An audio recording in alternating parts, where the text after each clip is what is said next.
Eh bien, bonjour chers amis, voilà mon édito explosif. Vous allez le retrouver assez régulièrement sur l'ensemble de mes réseaux sociaux et notamment sur la chaîne YouTube jusqu'à ce qu'elle soit peut-être un jour supprimée. Alors de quoi on va parler aujourd'hui? On va parler bien entendu du premier tour de la présidentielle. Et bien entendu, vous me direz, nous voilà repartis pour un nouveau duel Macron-Le Pen. Donc, quelle conclusion doit-on en tirer? Et oui, cher bambocheur progressiste qui suit les putsch, eh bien voilà, vous allez avoir droit à un second passage de plat réchauffé dans notre bon vieux micro-ondes républicain avec ses deux options, réchauffage ou congélation, même décongélation, j'ai envie de dire. Et comme en 2017, vous allez donc vous régaler en mangeant une nouvelle tambouille politique tiède et fade, bourrée de conservateurs, de colorants et baignée dans une sauce trop salée et trop grasse. Préparez-vous donc, chers amis, à cette seconde saison entre Emmanuel Macron et Marinette Le Pen. Alors d'un côté, vous le savez, vous avez le cost killer de l'Élysée et le meilleur VRP de McKinsey, toutes catégories confondues, après avoir été le golden boy de la banque Rothschild. Et de l'autre, voilà à nouveau la madone le péniste, la papesse des chats français qui ne se déplace jamais sur un plateau télé avec moins de 12 000 fiches et ses 400 classeurs de notes. Alors oui, le petit marquis de Bruxelles, dimanche soir, est arrivé en tête de ce premier tour, poussé par son armée de boomers retraités et de cadres sup, convaincu que la mondialisation heureuse allait continuer à leur servir la bonne soupe progressiste, censée les protéger du besoin et de la faim, mais aussi des gueux, des sans-dents et de ceux qui ne sont rien. Elle, la diva de la droite nationale, a lissé son discours, a enclenché la marche arrière, a fait des mamours à l'Union européenne et a envoyé plein de bisous à la CEDH, mais malgré cela, des millions de Français l'ont préféré à Éric Zemmour au sein de la droite nationale.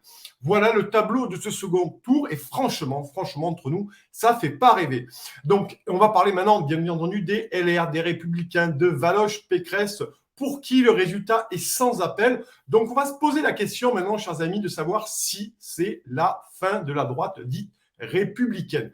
Et à ce niveau-là, chers amis, ce n'est plus la droite républicaine, mais une confrérie de perdants au charisme très discret et aux convictions à la texture d'un tuyau d'arrosage. Mais le naufrage n'a pas commencé hier soir. Rappelez-vous, ce que le capitaine Sarkozy, d'ailleurs, qui a appelé à voter Emmanuel Macron, tenait la barre en 2008 et qui a fait notamment passer en force le traité de Lisbonne contre l'avis d'une majorité de Français. C'est lui d'ailleurs qui a fini par pousser la France dans quoi? Dans la mondialisation. C'est lui qui avait promis aux Français le retour de l'ordre et de la sécurité. Aucune de ces promesses n'a été tenue, d'où la célèbre phrase, vous la connaissez sûrement, les Français attendaient le Karcher, ils ont eu Kouchner. Et en réalité, c'est le petit Nicolas qui fait exploser le socle idéologique de la droite dite républicaine et qui est devenu l'heureux débiteur de ce 4,6% de Valérie Pécresse. Et parlons-en de Valoche Pécresse qui a été le dindon de la farce autant que le prix anti-Nobel de l'éloquence. Et forcément, elle vient de prendre une énorme rouste ce 10 avril. La voilà maintenant qui appelle un Pécreston pour sauver la barque des Républicains qui prend l'autre partout et n'attendez pas que le charismatique Christian Jacob les sorte de là. Donc finalement, maintenant, on va aborder qu'est-ce qu'on doit attendre pour le deuxième tour de l'affrontement entre Marine Le Pen et Emmanuel Macron dans quelques jours. Alors oui, chers amis de la bamboche progressiste, nous n'avons pas avancé d'un iota en 5 ans, hormis le dépôt-vente des électeurs des socialistes, passé chez qui?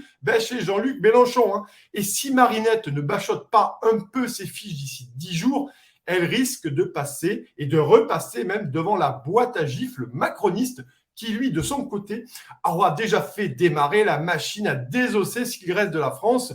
Et Audiard disait, vous le savez pour certains, je cite, les conneries, c'est comme les impôts, on finit toujours par les payer. Allez, bye bye, vive la démocratie, salut.